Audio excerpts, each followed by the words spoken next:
Doctor और तो अब दर्द भी घुटने टेकेगा।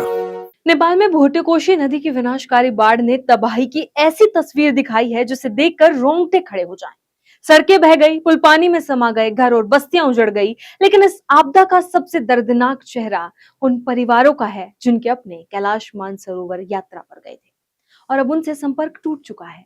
किसी के मोबाइल में आखिरी वीडियो कॉल सुरक्षित है तो किसी के पास अपनों का आखिरी ऑडियो मैसेज। परिवारों की नजरें अब सिर्फ फोन पर टिकी हैं, कब घंटी बजे और दूसरी तरफ से आवाज आए मैं ठीक हूँ। नमस्कार, मैं कीर्ति भारद्वाज, चैनल 4 न्यूज इंडिया पर आप सभी का स्वागत है। नेपाल के रसुआ जिले में भोटोकोशी नदी में अचानक ऐसा रौद्र रूप लिया कि देखते ही देखते सब कुछ अपनी चपेट में आने लगा।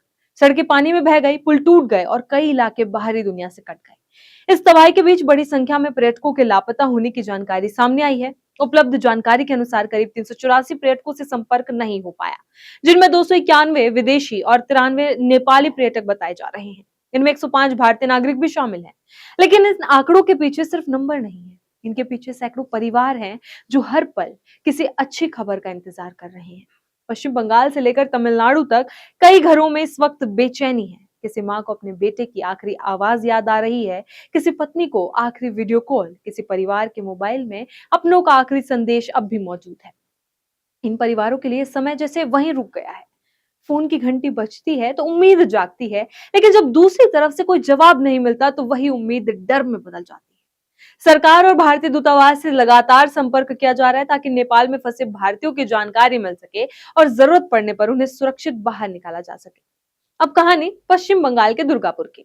तपोवन सिटी बामनारा के रहने वाले मौसमी गांगुली और अरविंद गांगुली 21 अगस्त को कैलाश मानसरोवर यात्रा के लिए निकले थे। उसके साथ चलो जाए संस्था का एक समूह भी था। परिवार के मुताबिक दोनों इस यात्रा को लेकर बेहद उत्साहित थे। अरिदम ने तो इस कठिन यात्रा के लिए नियमित रूप से पैदल चलने की तैयारी भी की थी। यात्रा पर निकलने के बाद परिवार से बातचीत होती रही, बेटी से भी उसकी बातचीत हुई। फिर अचानक फोन पर घंटी जाना बंद हो गई, लेकिन दूसरी तरफ से आवाज आनी बंद थी। पहले परिवार ने सोचा शायद पहाड़ी इलाके में नेटवर्क की समस्या होगी, लेकिन जब नेपाल से बाढ़ और तबाही की खबरें आने लगी तो इंतजार डर में बदल गया। ऐसी एक और कहानी तमिलनाडु के मुथुनाथन की है। उनकी पत्नी शिवरंजनी 23 अगस्त की शाम कैलाश पर्वत की धार्मिक यात्रा पर निकली थी। यात्रा के दौरान उनकी बस तिब्बत सीमा के पास पहुंची, तभी अचानक तेज आवाज सुनाई दी और भारी भूस्खलन हुआ। यात्रियों ने किसी तरह वहां से निकलकर एक सैन्य शिविर में शरण ली। अगली सुबह करीब 11:30 पर शिवरंजनी ने पति को वीडियो कॉल किया। उन्होंने कहा, घबराने की जरूरत नहीं है। पति और परिवार को लगा कि सबसे बड़ा खतरा टल गया है, लेकिन कुछ घंटों बाद हालात फिर बदल गए। शाम करीब 4:30 बजे मुथुनाथन के मोबाइल पर पत्नी का एक ऑडियो मैसेज आया। उन्होंने बताया कि यात्री नेपाल सरकार से संपर्क करने की कोशिश कर रहे हैं और हवाई रास्ते से रेस्क्यू की उम्मीद है। शायद उस वक्त किसी ने नहीं सोचा था कि उनकी आखिरी आवाज होगी। उस मैसेज के बाद फोन खामोश हो गया, ना कोई कॉल, ना कोई मैसेज, ना कोई खबर। अब परिवार उसी आखिरी ऑडियो को बार बार सुन रहा है और एक ही सवाल पूछ रहा है, शिवरंजनी आखिर कहाँ है?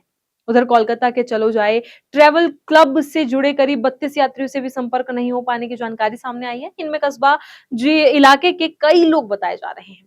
चंदन नगर और बारासात के कुछ यात्रियों के भी नेपाल में फंसे होने की बात सामने आई है। समूह के साथ गए 2 मैनेजरों से भी संपर्क नहीं हो पाया। बताया गया कि आखिरी बार बुधवार सुबह करीब 8 बजे उनसे बातचीत हुई थी। यानी एक तरफ नेपाल में रेस्क्यू ऑपरेशन की कोशिशें हैं तो दूसरी तरफ भारत में परिवारों की बेचैनी लगातार बढ़ रही है। नेपाल के इस प्राकृतिक आपदा ने पहाड़ों में फंसे यात्रियों को मुश्किल हालात में डाल दिया है, लेकिन इन पहाड़ों से हजारों किलोमीटर दूर बैठे उनके परिवारों के लिए सबसे कठिन है इंतजार। हर परिवार चाहता है कि अगली खबर राहत की हो, अगली घंटी अपनों की हो और आखिरी संदेश के बाद फिर से एक आवाज सुनाई दे। नेपाल की बाढ़ ने सिर्फ रास्ते नहीं रोके, कई परिवारों की सांसें भी रोकती है।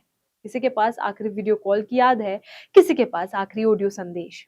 अब उम्मीद सिर्फ इतनी है कि रेस्क्यू टीमें जल्द से जल्द उन सभी यात्रियों तक पहुंचे और जिन परिवारों के फोन आज खामोश हैं, उनके घर फिर एक आवाज लौटे, चिंता मत करना, मैं सुरक्षित हूँ। इसी तरह खबरों के लिए बने रहे चैनल 4 न्यूज इंडिया के साथ। डॉक्टर और तो अब दर्द भी घुटने टेकेगा।